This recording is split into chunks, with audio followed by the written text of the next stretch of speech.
Welcome to RPG Book Club, the podcast where we play a little bit of a video game and talk about how it makes us feel. I am Sam Allman. I'm David Bernard Houck. I'm Maddy Weapon. And I'm Anthony Lerma. And today we will be playing the next episode of the fourth episode of Suikoden 2, which will cover everything up until we get our fast travel in both directions. Digimon Survive changes development team's release date still to be determined. Information tidbits from Digimon Con. So I knew Sam would want to know that literally as soon as possible. Wait, what? Digimon Survive changes development team. Survives changes. Digimon Survive. Yeah. Okay. So while I look at that, how's everybody's a couple of days? I have been playing Elden Ring. It's good. I was really I did not watch a single trailer beyond the announcement trailer. So I didn't know anything going in. I was really surprised that it's a Souls game. I saw people calling it a Souls game, but people call Sekiro a Souls game, and Sekiro is not a Souls game at all. But it's straight up a Souls game. You got the player messages, you got your Estus flask, you got soul. Is the healing method still primarily Estus flasks? Like it restores out of like a free limited resource that restores on checkpoints and such like that? Yes, it's cool. Straight up Dark Souls, but with a big open map. Gotcha. Because that's such an important mechanic that if they had changed something else, that'd be a very interesting thing to know. Cool. They decided, hey, Rainbow, we're going to fix it. Yeah. I thought they were done making Souls games, but apparently not. Neat. Are you playing I'm on already PC? stuck. Okay. Are you weirdly good at it again, as usual? Not particularly, no. I did fight and beat a giant crab. Oh, nice. So two things happened in my life this week. The first thing is, it's not my life, but a lot of stuff sure is happening, and yeah.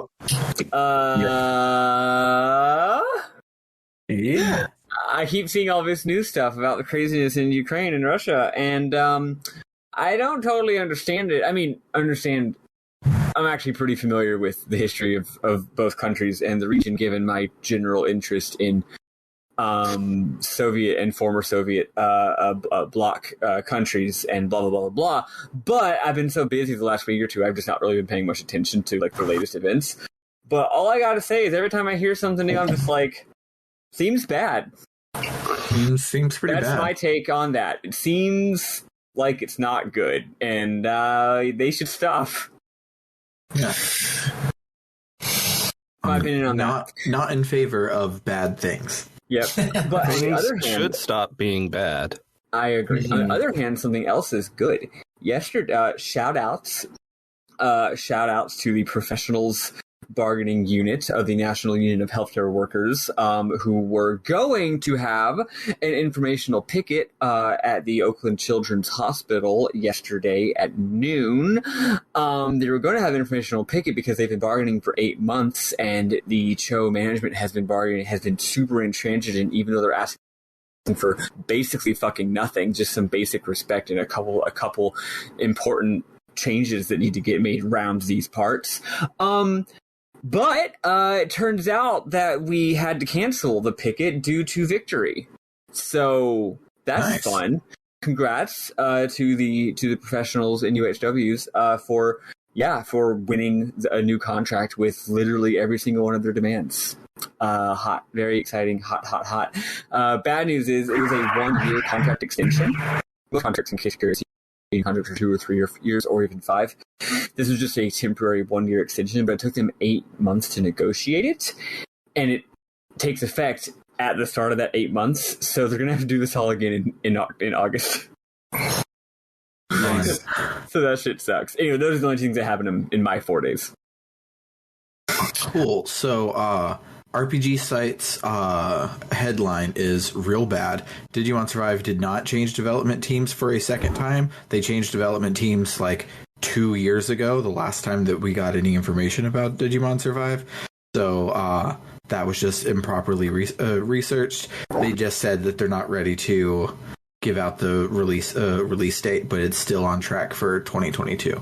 So okay, that's all that was. Well, I hope you still appreciate the fact that I saw something about Digimon on Twitter and immediately had to yell it at you. Thank you. I really appreciate that.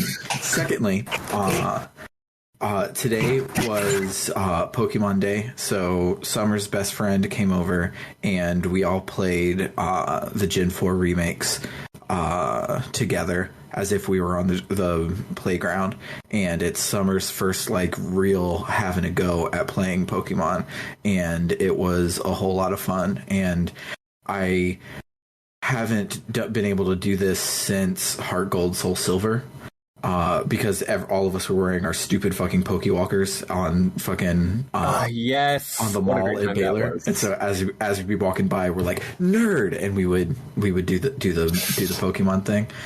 That was the last time I've been able to have a social game of playing Pokemon, and I forgot how much fucking fun it was. It's so much fun.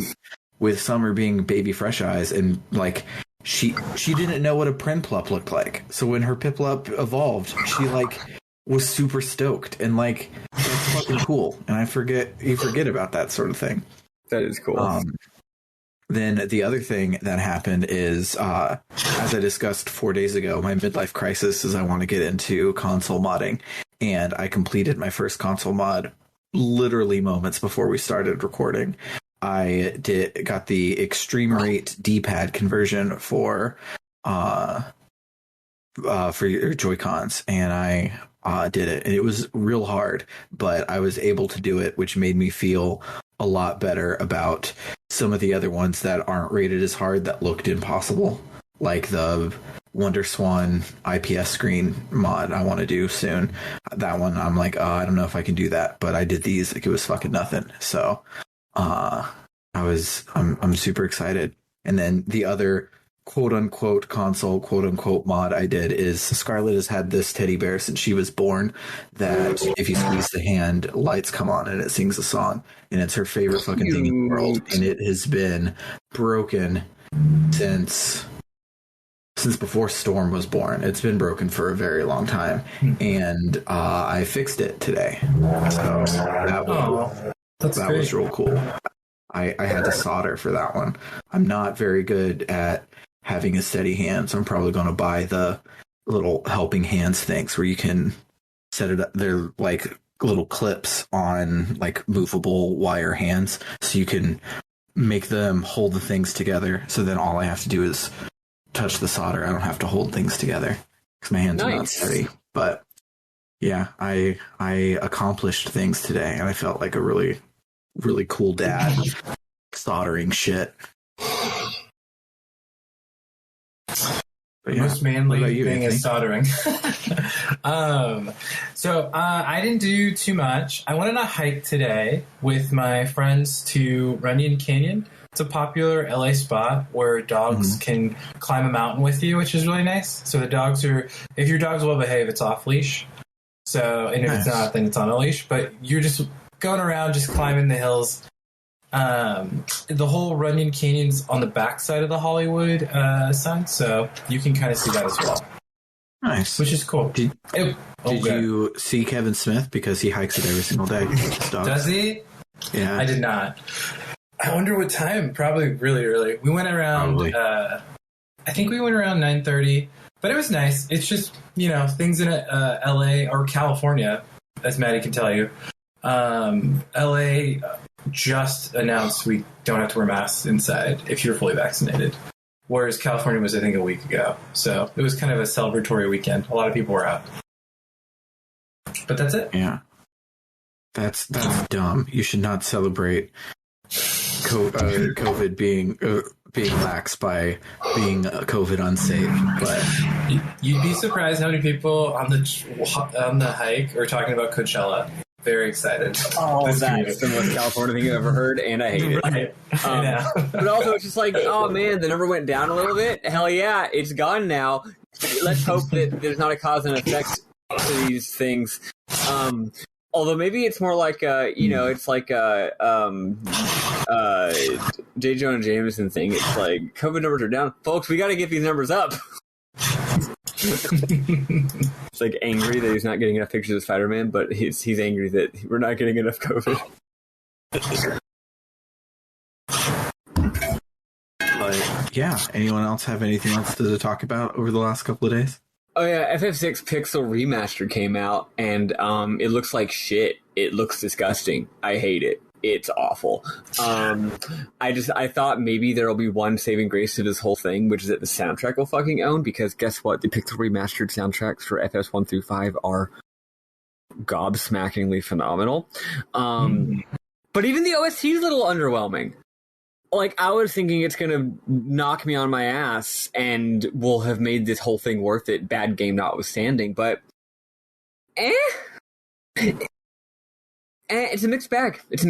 I think I might share a little rant on it in a future episode, but definitely not as good as the remastered OST for example, FF4, or even maybe FF like 1, 2, and 3. Though I don't quite remember. It was a while back I listened to those. Like with the older ones, like every single track, I'm like, every decision they make involving instrumentation or arrangement, I'm like, yeah, that was the correct decision. Oh yeah, no, that was great. Wow, yeah, that's an improvement. With this, everything, I'm like, half the time I'm just like, that's what you're doing with that? That's weird, man. I saw some people on Twitter talking about the opera scene. So I'm curious to hear your thoughts on it. Haven't gotten to that. I did see that they gave it cool 3D graphics. I actually think that rules. I'm in favor of that. But I haven't gotten to it in the soundtrack yet. I'm halfway through. I've heard they added lyrics, and that I saw a clip, and basically they're not doing opera singing. They're doing like Broadway singing, and it sucks. I believe Krista Lee said it sounds like they're on Avenue Q.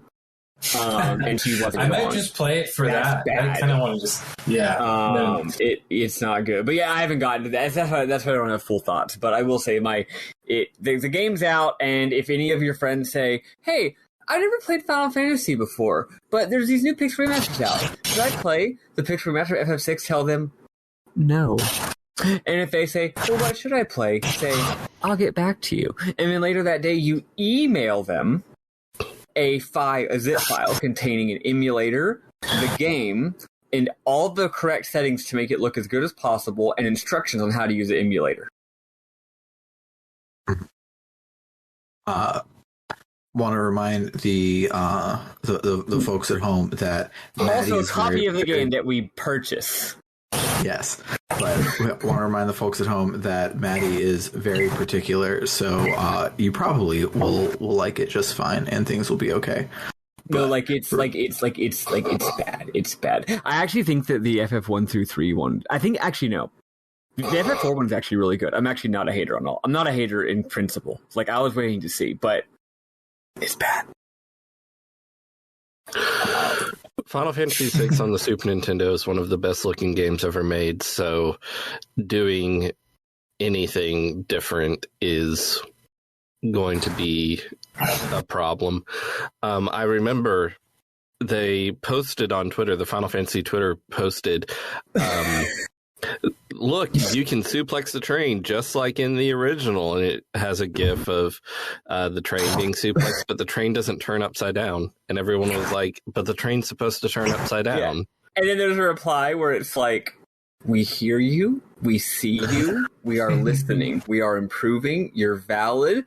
The train, we're going to do a growth, and the train is going to be upside down in the final release. We thank you for your concern. It was very funny. Yeah, I'm just saying that most of the reviews have come out saying that it owns. So that's because game critics are stupid. Well, I mean, yeah, but so are the average consumer. So if you consider yourself a mostly average consumer, as I do, it'll probably be fine. But please, by God, go to whatever website it is that gives you the font patch. Don't play At least the default font. For the love of Christ, yes, please. Yeah. Like Square has just picked the wrong font for every game except for Final Fantasy VIII Remastered, and that's because Square didn't do it. They got somebody else to do that one. I was watching some footage of a long play of the game because no one had put the soundtrack on YouTube yet, so I was so desperate to hear the music that I was just watching an LP of it instead. And in combat and in dialogue, it's not like the font it doesn't look good, but like whatever, it doesn't go beyond that. But the menus have so much white space, it's insane. Like they're disgusting. I've never seen so much negative space in a menu before. The UI is absurd. I just want to say, I could have talked about Elden Ring for so long, but I made a point not to because we needed to get through this quickly. In my defense, but I just wanted to talking about Final Fantasy VI Console Remaster forever. Okay. How about you can yell for like 10 minutes about Elden Ring next time? Okay. Thank you. And I'm done. I actually just wanted to mention the soundtrack being underwhelming. Yeah. Sorry, I keep egging Maddy on, but let's listen to some Suikoden music and then talk about the plot for the week.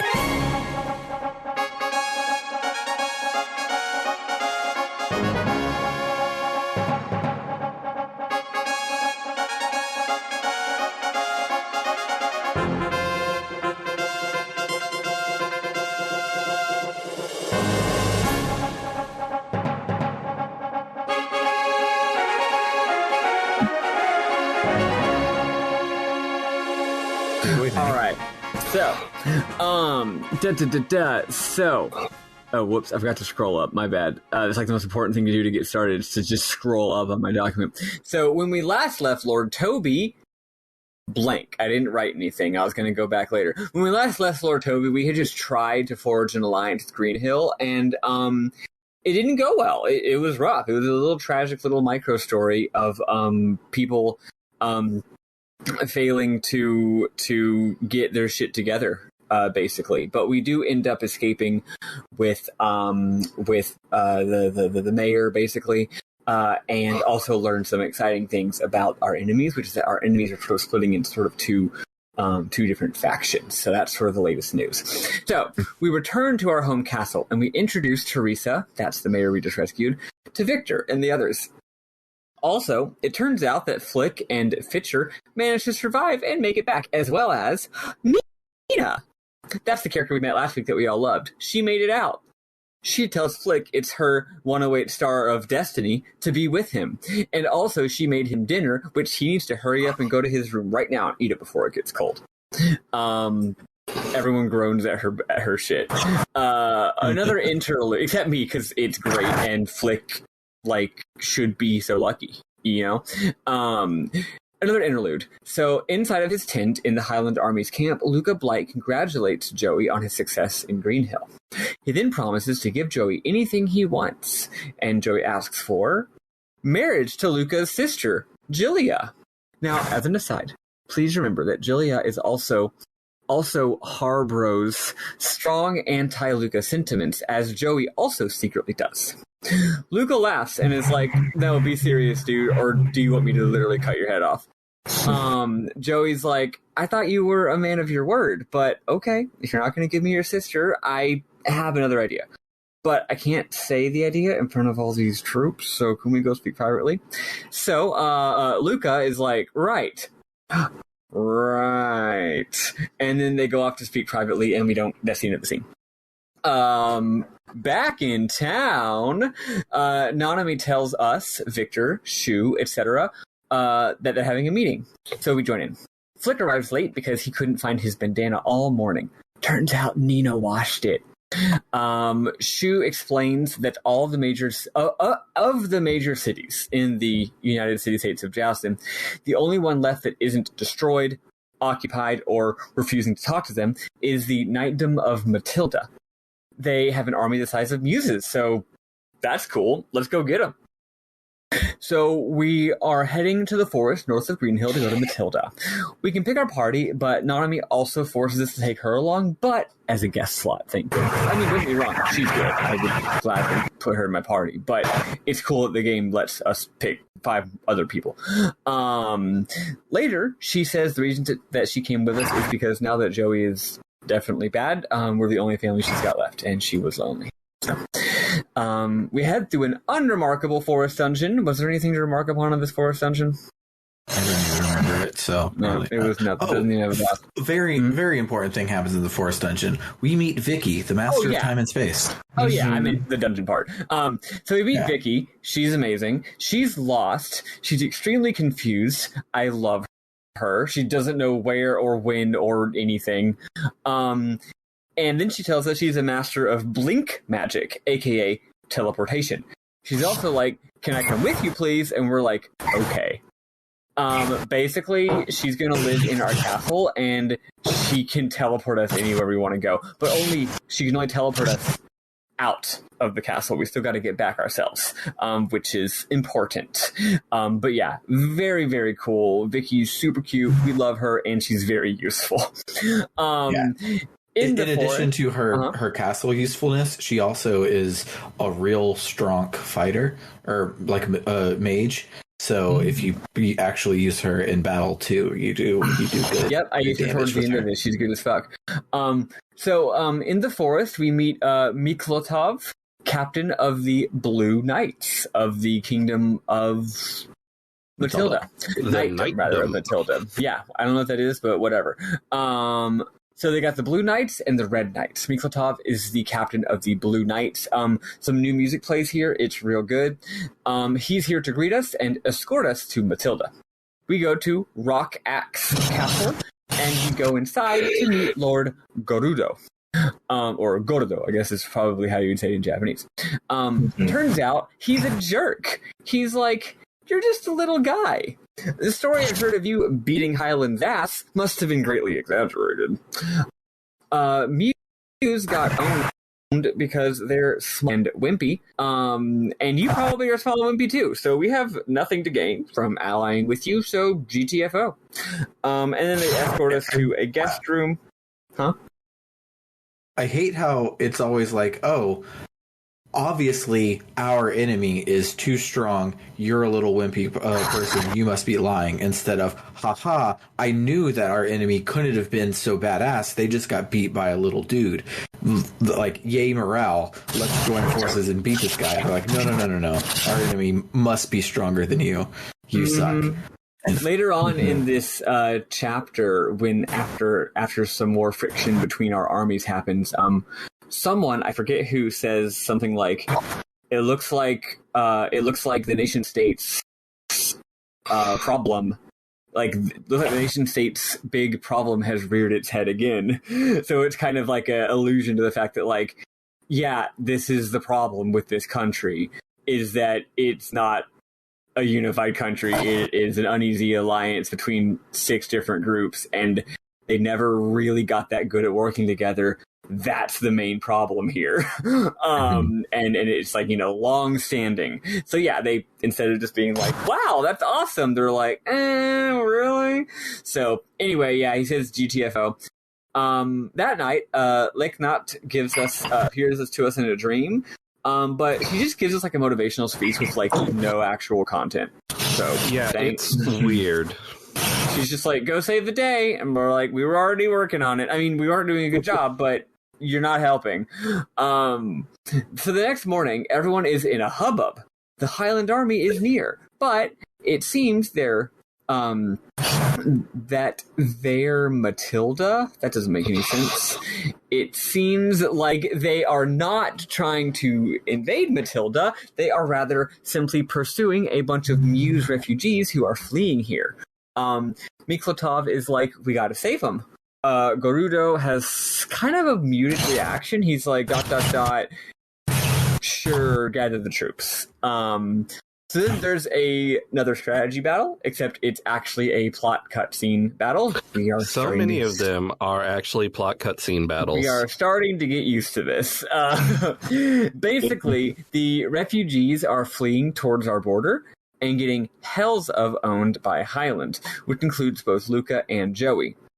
But, surprising no one, Gerudo says it's happening outside of our borders and is thus not our problem. Our job is simply defending our country. Don't let anyone through our border, Highland or refugee. So then all the refugees get slaughtered. Also, by the way, we definitely need to make sure that we are letting the Ukrainian refugees into our country. Wink. Or not wink. Fun fact. If that's a thing in your area, you should get involved. Anyway, Miklatov is obviously extremely upset about this, and that's what happens with this battle. So afterward, back in the throne room, Gerudo is like, cool, Highland didn't invade after all. Good job, everybody. Miklatov is obviously furious, and he's like, I'm leaving to go to Muse. I need to see what the hell, like, why are there so many refugees fleeing? Like, I get they're under occupation, but like it really seems like something really bad is going on there. Also, there's a guy I have not mentioned yet, named Camus. He is the captain of the Red Knights, and he and Miklatov are friends, and he's kind of on the same side as him morally. He says, "Hey, I can't leave, but you, the party, should follow Miklatov and protect him." So we follow. We catch up with him outside of the Matilda Muse border, and he asks us to join. He has to join with us so he won't be so conspicuous traveling alone. The border guards at first stop us, saying Muse is really rough right now with the, quote, refugee hunt happening, which doesn't sound good, but that they receive word from Camus to not interfere with Miklatov's, quote, secret mission. We proceed into Muse for the first time in many, many weeks. It's been a long time since we've been there, and let's see how it is.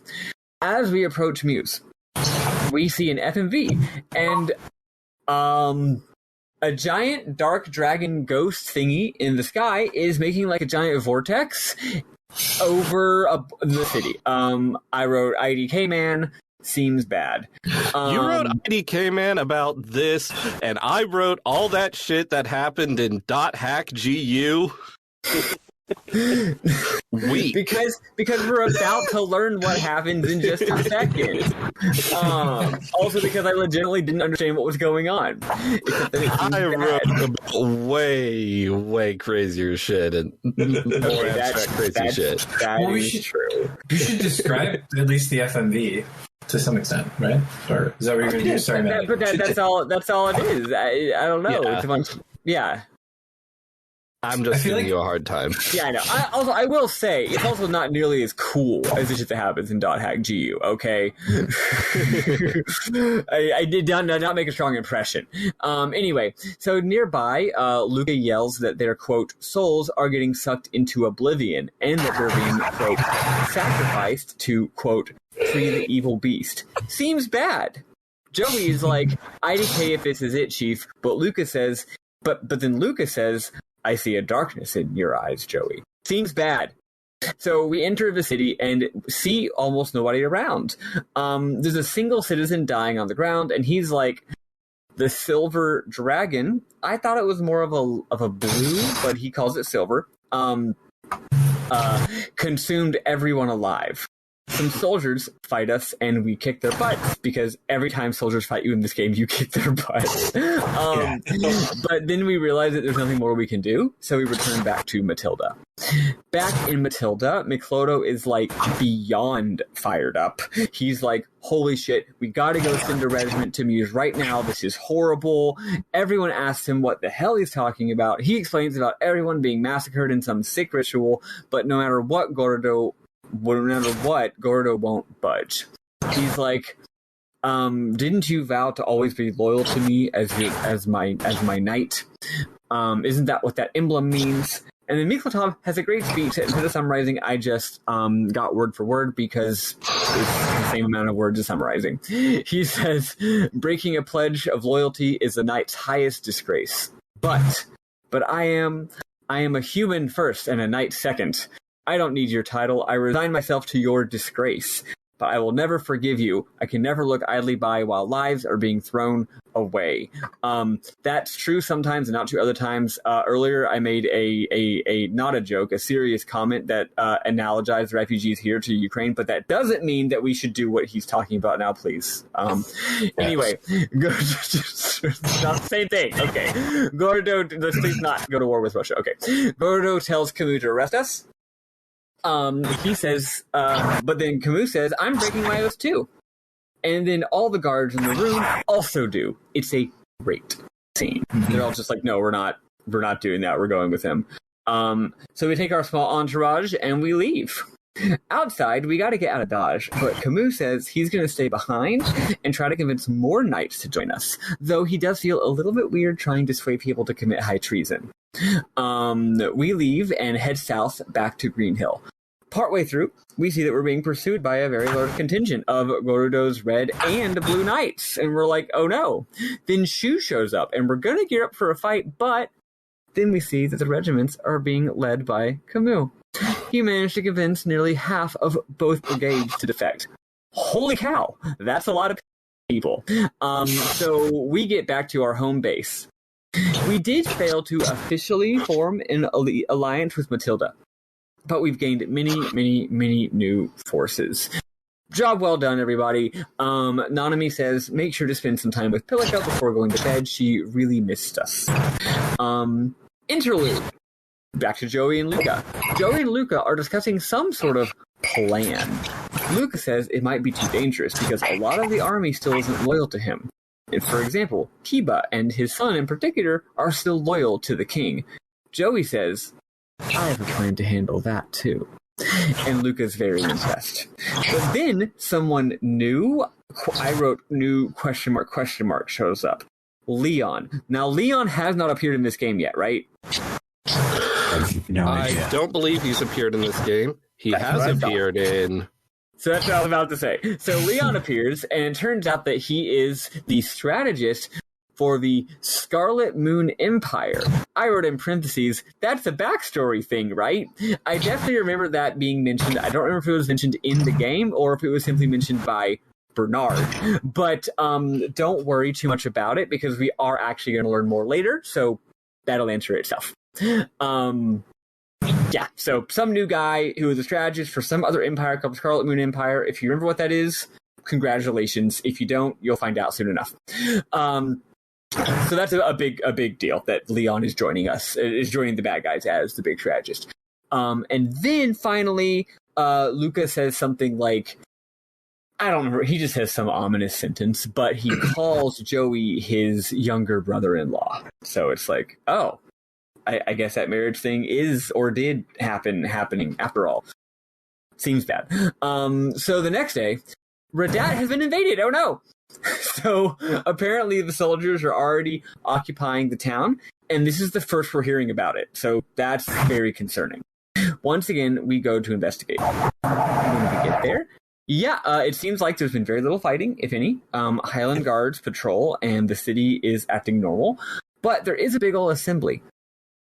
Klaus is there, and he's like, all right, this is now a province of Highland. You're all Highland citizens. You are now subject to our law.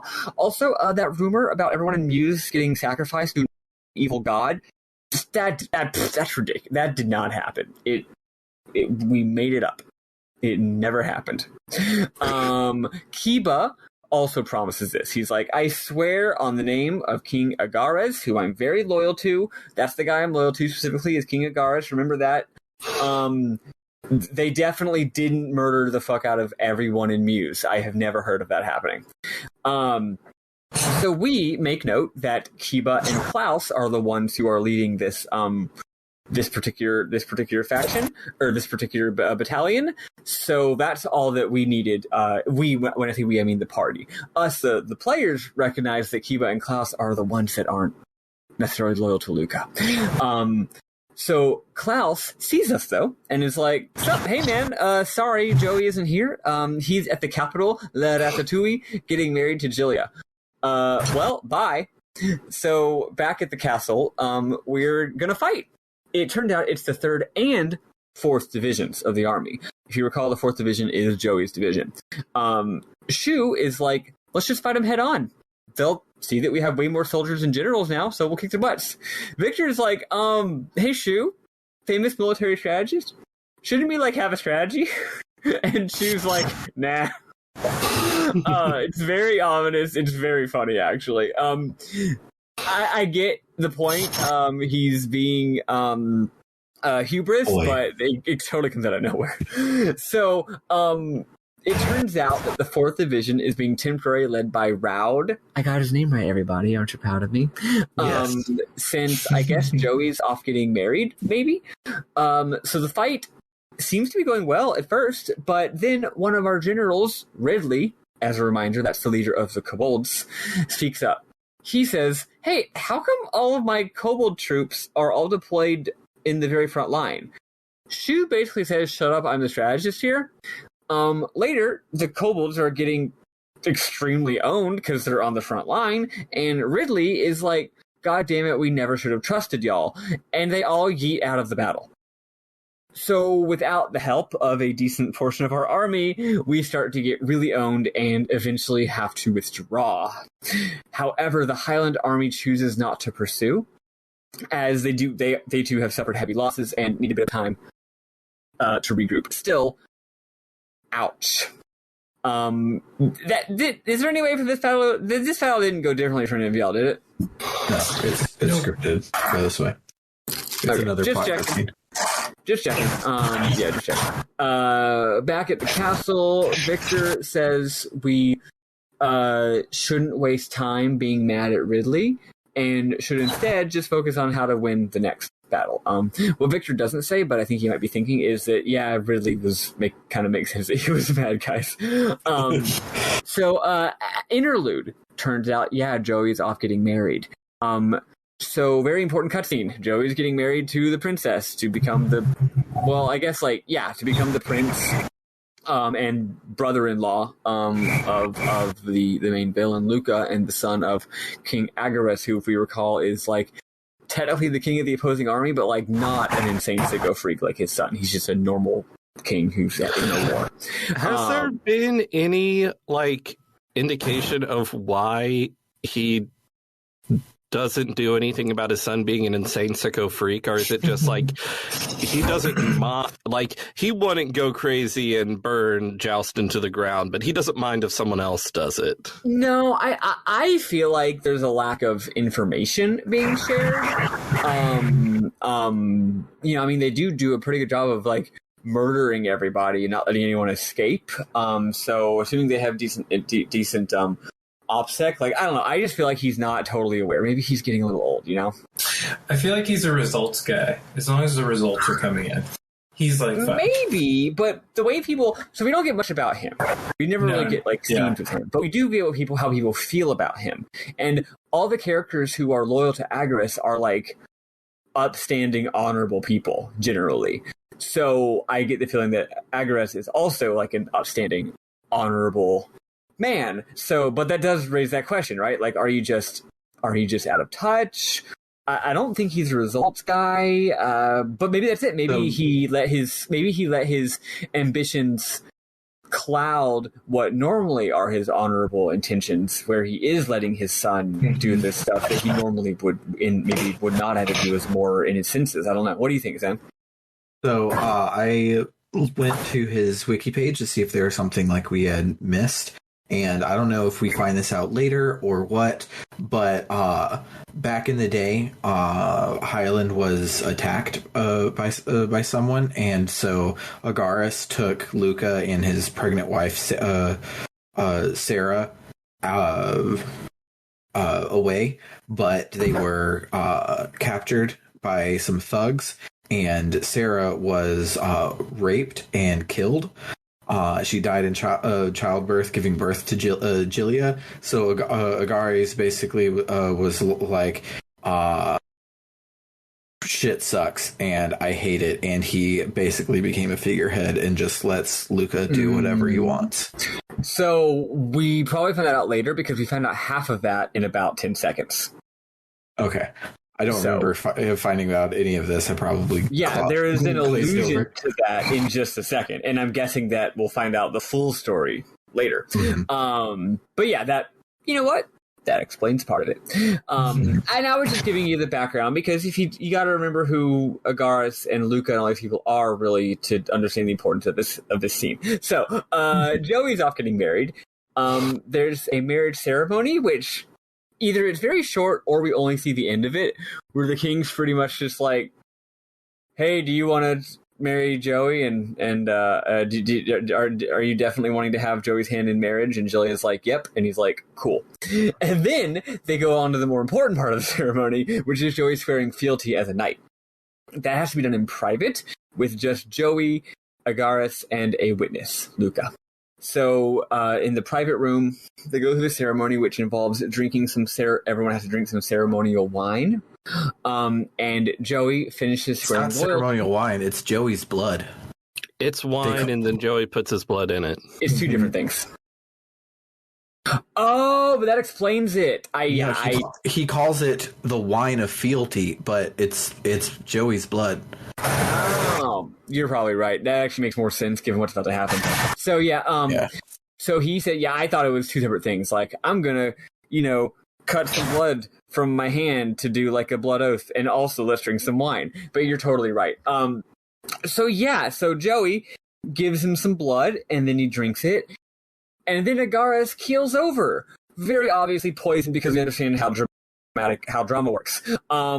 So apparently Agaris is very, very, very careful and won't even drink water without it being tasted first. But Luca and Joey found a way, which was to poison him via Joey's blood. Instead of telling you what it is in a second, I'll just tell you right now.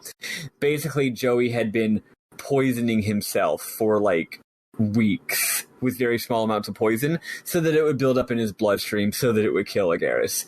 See, I was thinking it was the old like poison yourself a little bit to build up an immunity to the poison thing, but now I understand that's exactly what it is. Wow, that's really badass.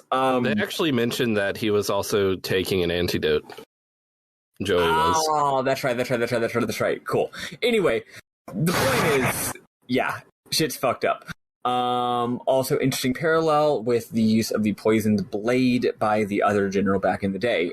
So yeah, fun. So anyway, the king is like, "WTF, rude, I'm literally your dad." Luca says, "You're a coward, you made peace with the dogs back in the day, and also, you totally dishonored my mother when you left us out in the cold that one time." And I said, "I'm sure this will be addressed more later." And I said that I think Luca is a bastard son, but according to what Sam just said, that's not true. Whatever. Something's going on with mom stuff that will be a cutscene later in the game. Anyway, Agaris dies. Joey and Jillia or not Joey, actually. Jillia is very upset when she learns this, but like, whatever. It's a fucking what's the word for sort of like it's a done deal? It's a really good fancy word. Whatever. Anyway, back in town. Okay, so we gotta fight again, right? Because we lost that battle, but not like both sides retreated, so we gotta have a rematch, basically. New strategy. Hey y'all, what do y'all think the new strategy is going to be? What do you think the new military strategy is going to be this time? Just fight them from the front. That's right. We're flanking them. Because whoever thinks about flanking wins. So not only do we, and I'm not going to say much about the battle. It's very long. It's got some cutscenes in it, but it's a real battle. Not only do we win, but we capture Kiba and Klaus, which is really cool. We ask them. The one important cutscene that happens is all of the shit with Ridley was a ruse, so we could have a double flank. Oh, and yeah. the kobolds could hide in the forest and then be like, "Psych, we weren't actually mad. Shu actually had a plan the whole time." That's right. I totally forgot about that. It was crazy. Also, in the cutscene with Raud not joining the fight, making a clear point that we want you to be killed anyway for potential purposes of the story. Sorry. Yeah. But, right. Yeah, good point. It's a good point. Yeah. Raud's a motherfucker, and we don't want him to join everybody anyway. This whole invasion of Radot thing is to just get rid of Kiba and Klaus. So Raud makes that very obvious during the cutscene. Yeah, exactly. Thank y'all for filling that in. My brain was so overcome by just like the morass of the, in my opinion, very not fun strategy gameplay that I completely forgot. Your unit shouldn't have a move speed of 1. That's real bad. Especially if you're the leader. Yeah, it makes the battles like it takes like 3 turns of just end turn or let Apple pick to even be able to start fighting anybody. It's just it's ridiculous. I'm just going to say once more, you were bogged down in the morass of unentertaining gameplay. It's on .gu. Yes, Ron, thank you for your service. Fait accompli was the phrase I was trying to think of earlier. Where it's like, the thing has already happened, so we have no choice but to accept it. So anyway, we captured... Sorry, real quick. I just want to talk about these battles. I didn't realize... So, we've done a few of them. I didn't realize you can choose your own. Until I talked to Apple, and I was like, oh, I can actually select people? Did they tell you this? Did I miss it? I must have missed it. I don't think they ever actually tell you it. I think you just have to talk to Apple or read the manual. I knew this, but maybe it's because I was just clicking around and figured it out. But yeah, you're right. They totally don't ever really explain that. I talked to Apple so I could do it, and I was like, I'm not fucking messing with this. All of these are just cutscenes anyway. Not all of them, but most of them are just cutscenes anyway. I was going through the Stars of Destiny FAQ. All of the ones are like, this is the best general. Were the first like 6 generals you get, and you only get like 6 generals at a time. So I don't need to change it. Like Ridley and what's his face are like the best ones to use, and you get them because you've got them already. So I'm good enough. Yep. So like it's luckily there aren't very many of these battles, and again, like this game is just really pushing whether or not it's a video game. This might be the least we talked about the gameplay of any game we played on this podcast, and it's not like it's bad. The normal RPG parts perfectly serviceable, but whatever. So anyway, it's like with like the. Like in movies, like editing, when it's perfect, it's invisible. The gameplay is good, but it's not like you're butting your head against it to try and overcome any of the boss battles or anything. You're just like having a good time while you're doing the RPG parts, so that you can focus on the story where all the meat and potatoes are. Just kind of there. Anyway, not only do we win, but we did capture Kiba and Klaus, which, as y'all corrected, was kind of actually on purpose with the bad guys. It's a very complex patchwork of motivations here. So we asked them to join us, but they're like, look, man, I get ya, but we're loyal to King Agaris. We made a solemn oath. Notice second instance of a solemn oath versus morality this week. We made a solemn oath we can't just betray King Agaris. Then a messenger shows up with a letter, and the letter is for Kiba, and it's signed King Luca, and also his General Leon Silverberg. Kiba immediately, being very smart, as soon as Kiba says King Luca, he like puts everything together. He's like, the wedding, the troop deployments, the holy shit, they killed the king. So he realizes that Agaris has been murdered by Luca. Then, after more encouragement from us, we say, dude, Luca's ambition could not only destroy all of Charleston, but even all of Highland. It's a very heavy ask, but Kiba and Klaus eventually realize what they both must do. And they join us. Hell yeah. As an aside, Shu wonders if it's his fault that Leon Silverberg joined Luca. We'll learn more about that later, I'm sure. So or is that something from the previous game that Bernard already knows about? Shu isn't really in the previous game. If he is, he's mentioned very briefly. Cool. But Matthew Silverberg is your main strategist person in the first game, and Leon is his brother, who they don't like each other, but you can eventually get Leon to join your group. Gotcha. So anyway, we take stock. So we have about 25,000 soldiers, which is about the size of one Highland Army division. They have 4 of those, 3 of which are deployed against us, divisions 1, 3, and 4. Now, the 3rd division did just get owned really bad. They lost about 2/3 of their army, but the entire army together is still unmatched, if we were to say all attack at once. However, we don't have anyone else to turn to. Green Hill's occupied, Matilda rejected us, and Tinto, that's a city that hasn't really been mentioned yet, is fortifying its borders on its own, but otherwise not responding to our messages. Totally shutting us out. So that sucks. Then a mysterious figure shows up, and it's like, I guess you're going to miss the panty raid. No, he says, I guess you're going to need my help. And it's Sheena. Everyone is like, who the hell, everyone but Bernard, is like, who the hell is Sheena? But he says that he and Apple are old friends. Apple does not agree with this, by the way, but also he's the son of the president of the Tauran Republic. So what the heck is the Tauran Republic? Well, remember the Scarlet Moon Empire? The city-state's sworn enemy who they had a big war with? It's from the last game. Well, after they got defeated, the Emperor Barbarossa was deposed, and the empire was turned into a republic under President Lepont. We're trepidatious, but Sheena is like, I promise we're not the sick fucks we were before. We're a democratic republic, which are never sick fucks, and we just want to be allies and not bad. So they're like, you know what, we don't have anyone else to turn to, and also seems, you know what, it actually makes sense. So Shu orders Freed to show us how to like get there, because it's kind of a long way and there's like a dangerous desert and shit, which implies, of course, that Freed has a history with this place. Freed is very much against the whole idea, but eventually goes along with it.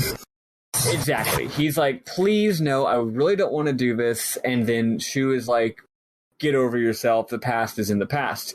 But Freed joins us anyway, and we head for Tauran. Freed asks us if we can please stop by South Window first. It's selfish, but he needs to see it one last time. Did y'all acquiesce with this request? Yes. Yeah, especially since you can just yeet over there now, right? It's not an important cutscene. He just talks about his hopes and dreams and South Window and how war is bad and how one day we can all have peace, pretty much. It's good. It's good. It's just not much to say. I don't think Freed's a very good character, so I don't care. Are we all still on the Freed is dumb train? Absolutely.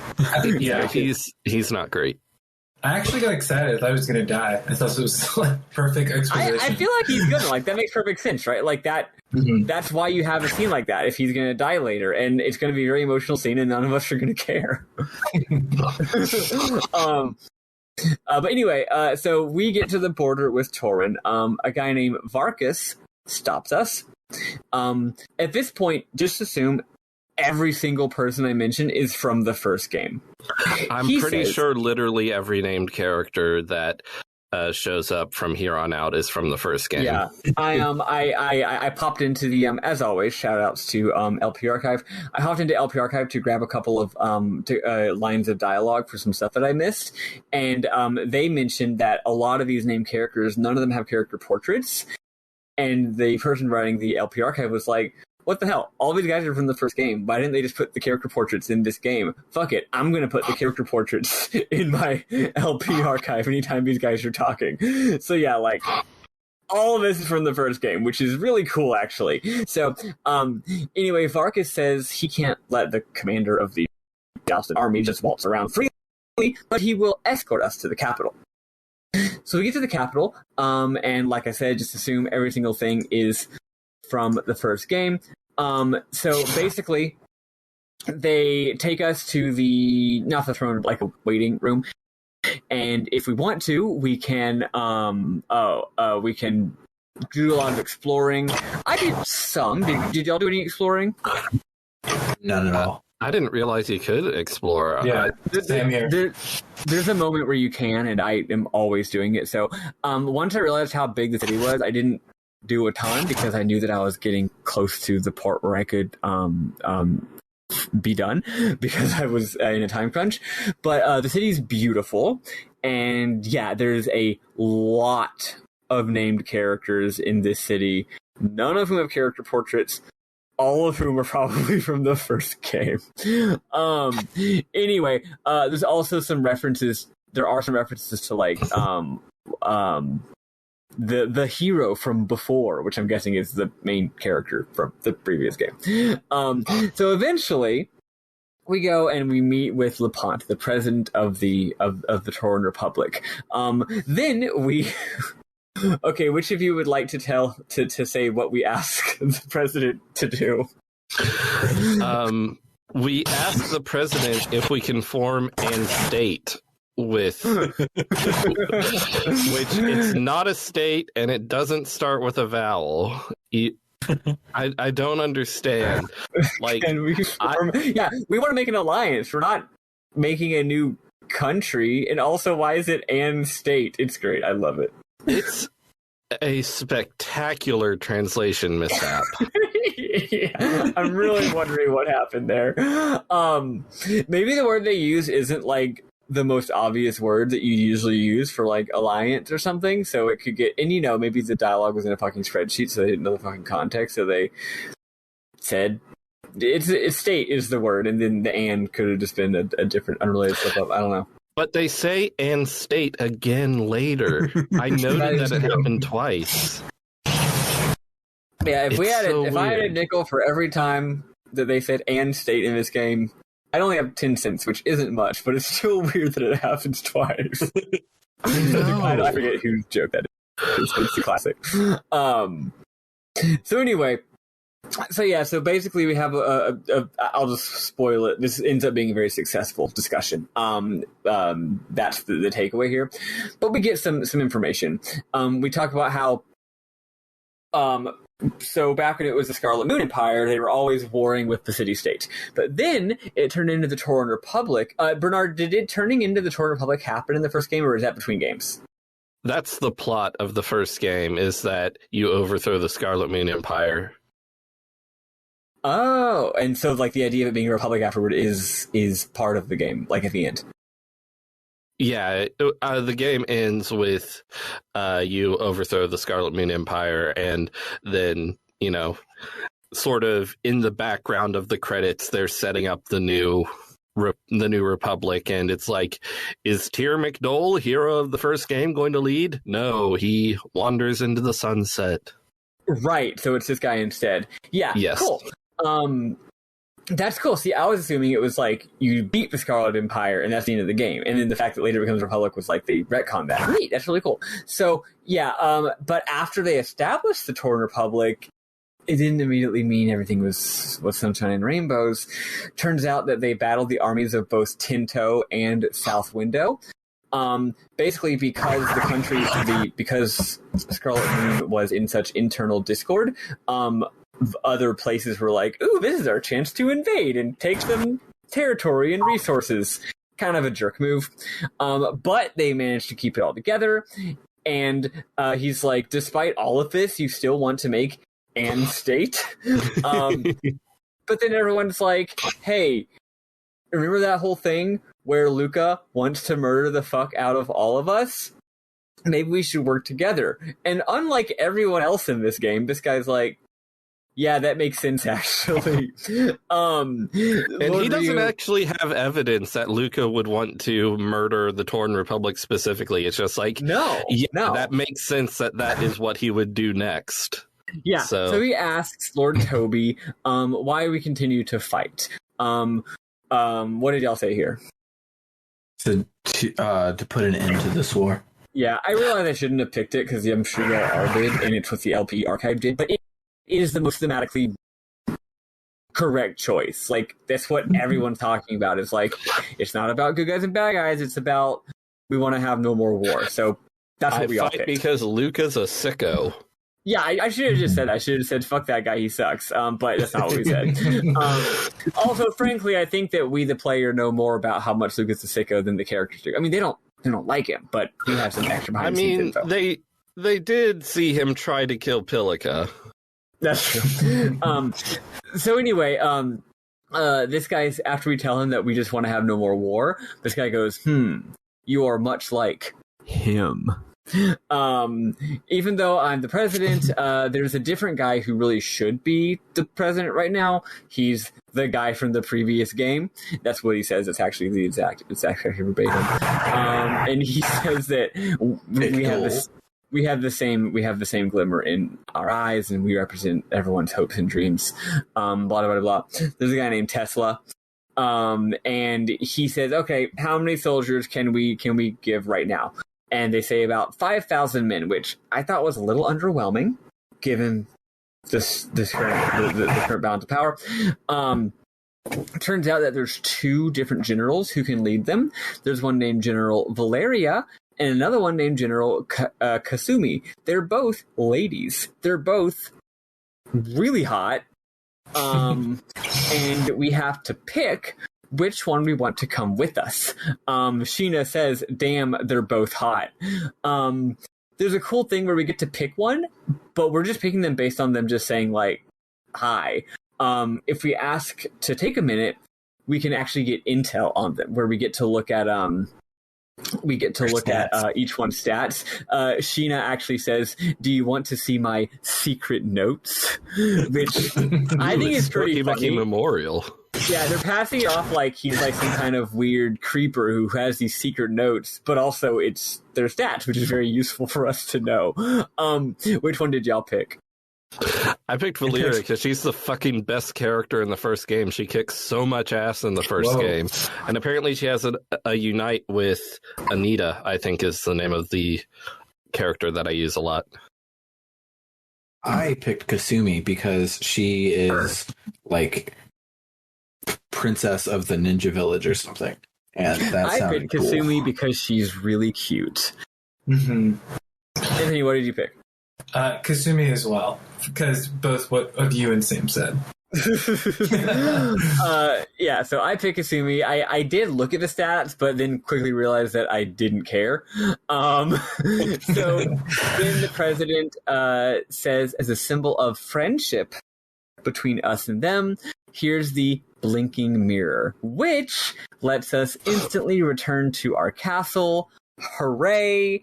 And that's it for the week. We have now forged an alliance with the Tauren Republic, thus drastically altering the both literal landscape, because it's a country that we didn't know was part of this game, and metaphorical landscape of this battle. So very excited to see what goes next now that this entire other country is involved in this ever-escalating conflict that has that also has more and more factions and conflicting motives. Yeah, that's it. Let's move on to our honorable moments and then talk about them.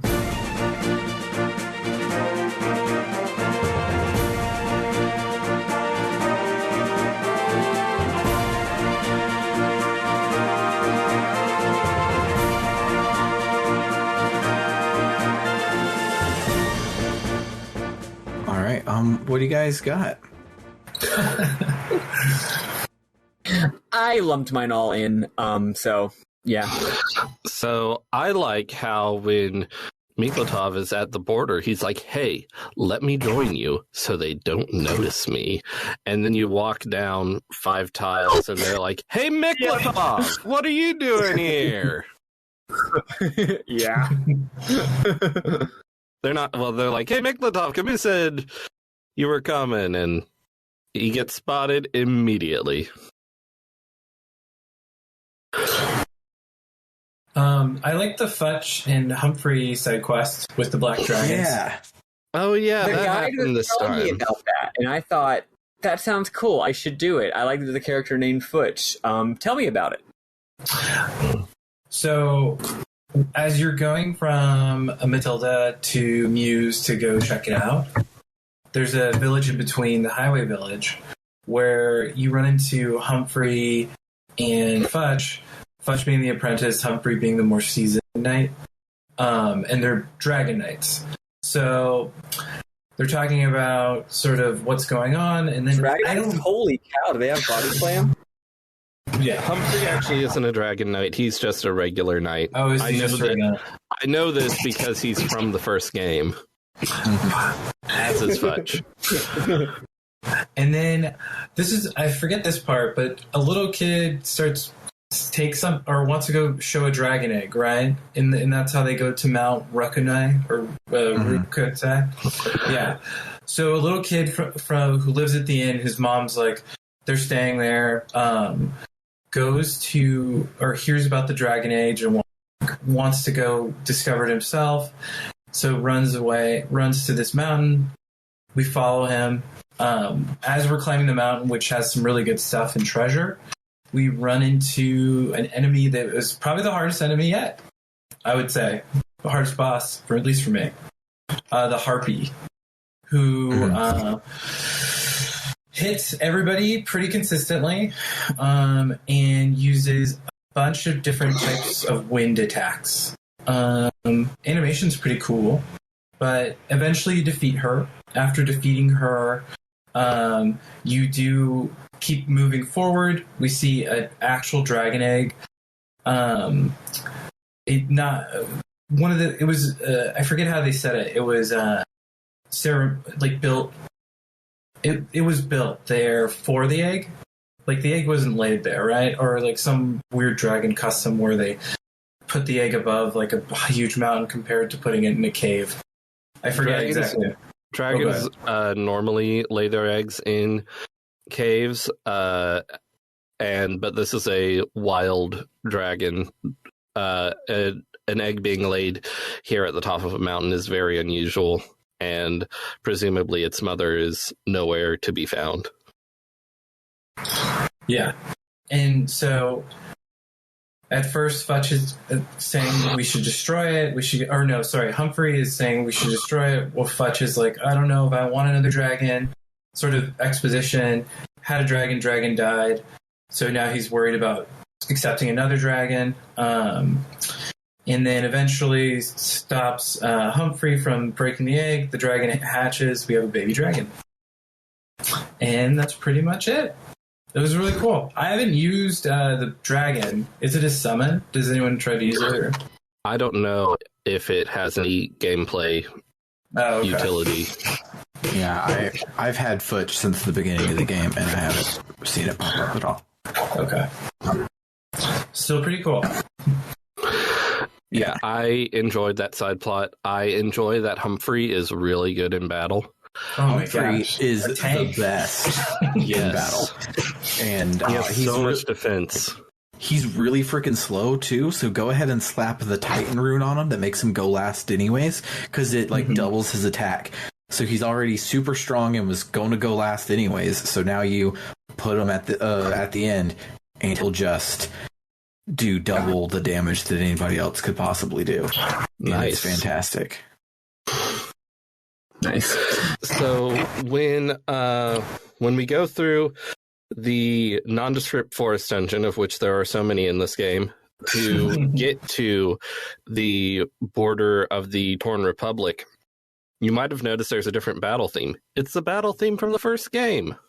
Oh, it's really good. Because you're going to the place from the first game. That's really cool. I like that. Mm-hmm. So there's another side quest I'd like to bring up. Did either of y'all get Jean? Is that the Rune Master? Yes. Yes, I got her last week. I don't know. It all flows together with the weird scheduling stuff, but I got her a while ago. I gotcha. Yeah, so if you go to... Jean is the innkeeper we all love from before, right? No, Jean is the Rune lady. She was the hot teacher from Green Hill. Yeah. Badge it, hot teacher from Green Hill. This is going to sound confusing to those of you listening. A character shows up in a different context than the last time we saw her. So I couldn't remember what character it was that we'd already met before. And I was like, oh, is this, remember the beautiful little side quest we had about the lady who wanted to run in her dumb bimbo husband? I was like, oh, this is her again? But no, it's a different character. Yeah. So she has not shown up yet, right? No, she has. Yeah. She's running an inn at my castle. Same. Yeah. Oh my gosh, I'm so dumb. Okay, my brain doesn't work anymore. I never stay at the inn at the goddamn castle. I mean, not like on purpose, except in the plot, only when the plot makes me, right? Anyway, you're right. So we run into Jean, who, was from Green Hill, but now she's not in Green Hill. She's in Two River. That's the thing. So I'm just going through Two River, and she's running the Gymsmith.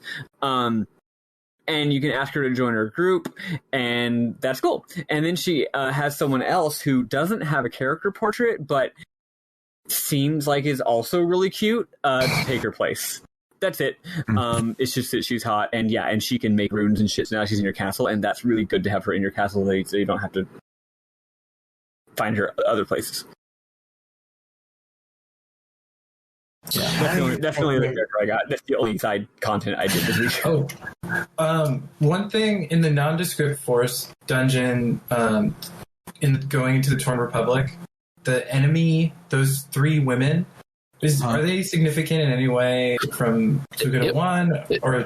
It's weird. They're 3 named women. Yeah. They have names. Yeah. Who are they? They show up multiple times. We kill them multiple times. They don't stay dead. Yeah, no clue. Okay. Who knows? All right. What I do know is where we're stopping next week. So it's a real big, important part. And we're going to go and we're going to fight Luca.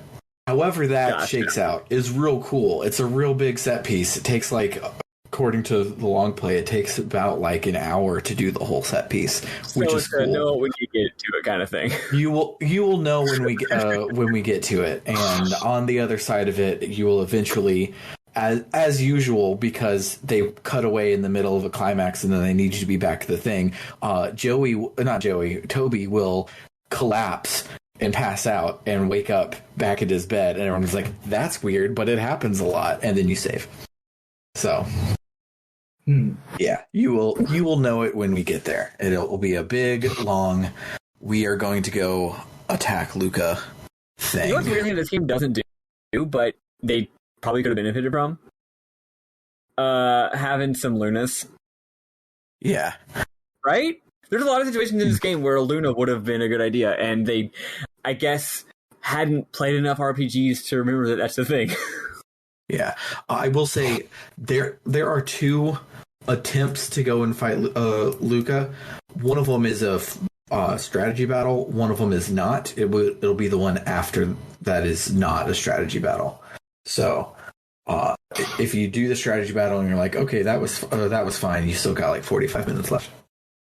Cool. Good to know. I'm excited. Yeah, it's just looking at scanning through the long play. We're in for a treat. This is going to be real cool. Yeah. Because I've actually been surprisingly a lot more invested in this. I've been really invested in this plot. I've been trying to use the guide less and less, which means I'm not getting hardly any. I'm missing a lot more side content, but I don't even know what locations we go to next. So I'm because I'm not using guide at all. So I'm really looking forward. I don't even you said we're gonna fight Luca. Cool. I don't even know where, right? Because if the guide says you're gonna go to this place, that kind of, you can infer what's going on with the plot sometimes, right? Just by locations or the names that the guide gives. It's chapter titles or whatever, right? Yeah. So cool. Sounds good. Yeah. And so that will put us most of the way through part 8 of 12 on the long play. So we're getting close to the end here. Not sure how many episodes, if it'll be 4 more, because we've averaged doing 1 per each, but then the times where we've done a little bit more each time, it's not going exactly that way, because we are definitely not on our 8th episode right now. But so I don't know if it'll be 2 or 3 more episodes, but we're getting up pretty close to the end here, which is exciting. Other things that are exciting is if you go to our website at www.rpgbook.club, you can donate to help us keep the lights on and pay for games and other cool stuff like that. Any and all donations go towards unlocking our side series, the shortcast and longcast series. We are currently working on unlocking a season about Metal Gear Solid. So if you want us to talk about that kick-ass game, you can do so by donating. And as a little treat, every time you donate, or when you donate, you get access to the Book Club no Kaseki series, where me and Bernard and Matt are talking about all of the Trails games. We are working on Trails in the Sky the Third right now, coming up on having to decide what we're going to do after that because the Crossbow games aren't out yet. So exciting things are happening there. But yeah, other than that, come and check us out. Same bat time, same bat channel next week for Sam Allman. I've been RPG Book Club. For David Bernard Houck, I've been RPG Book Club. For Maddy Evan, I've been Cumtown. And for Anthony Lerma, I've been RPG Book Toodaloo, folks. Bye, everybody.